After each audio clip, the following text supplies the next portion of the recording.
Imagine waking up one morning to see headlines from a major UK media outlet calling your country an enemy. That's exactly what happened. A UK journalist labeled India not just a rival, but a full-fledged enemy of the West. Why now? And is this just the start of something much bigger?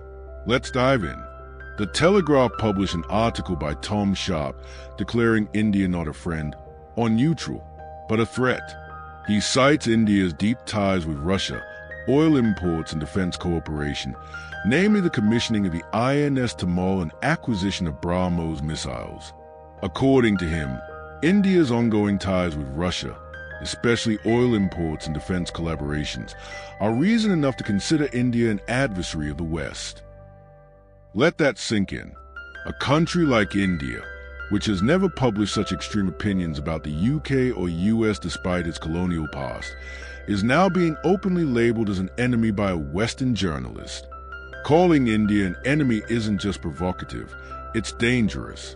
It creates a narrative that spreads fast, especially in today's internet-driven age where controversial headlines generate massive attention. Mentioning India in a negative light is a surefire way to get clicks these days. And that is why we see today a lot of articles and YouTube videos being made about India. Some of them praises India and some targets India. But at the end, it's all clickbait to just get views and attention. Nowadays, it's slowly becoming a trend that if you want views, start targeting India. The article points to several defense deals as well as trade deals between India and Russia, including the commissioning of the warship INS Tamal and the use of BrahMos missiles and India's import of Russian oil. But the warship order was placed in 2018, long before the Ukraine war began. So why judge India now? India isn't the only one buying oil from Russia. Japan resumed buying Russian oil too, but you won't find sharp headlines about that because it won't get them views. Now, one thing that I am genuinely concerned about is that millions of people will read those articles. And I must say that I am kind of afraid that a narrative will start building in the West about India being an enemy. And this video that I am making will barely get a few thousand views. But I also see some people from the UK and the US only raise questions that, okay, if we don't like India buying oil from Russia, we can simply say that we don't appreciate this act from India, but altogether marking India as an enemy isn't a little too much?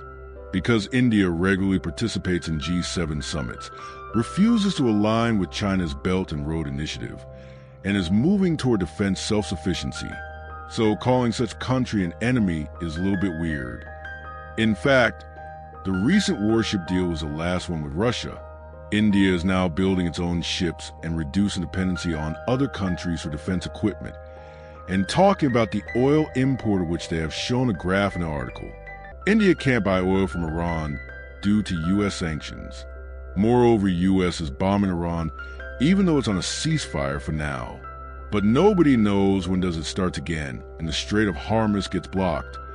In this circumstances, the dependence of India on Russia for oil is only going to increase. And it even makes sense from an economic point of view, because it's a senseless thing that if a war is going to last for more than 3 years, then you can't buy oil from Russia for 3 years. Won't that negatively affect your economy? The core message of the article becomes clearer in the final lines. India must pick a side or be treated as an enemy. This isn't journalism. It's a warning. And this is just the beginning. A storm of such articles is coming. A narrative war is on. So here's the real question. Will the West fall for this narrative? Or will its citizens reject this one-sided thinking? More importantly, how should India respond? Let me know your thoughts in the comments.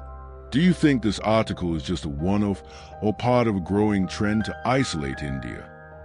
If you found this analysis helpful, make sure to like, subscribe, and share this video. For more deep dives into global politics and media narratives, check out this video.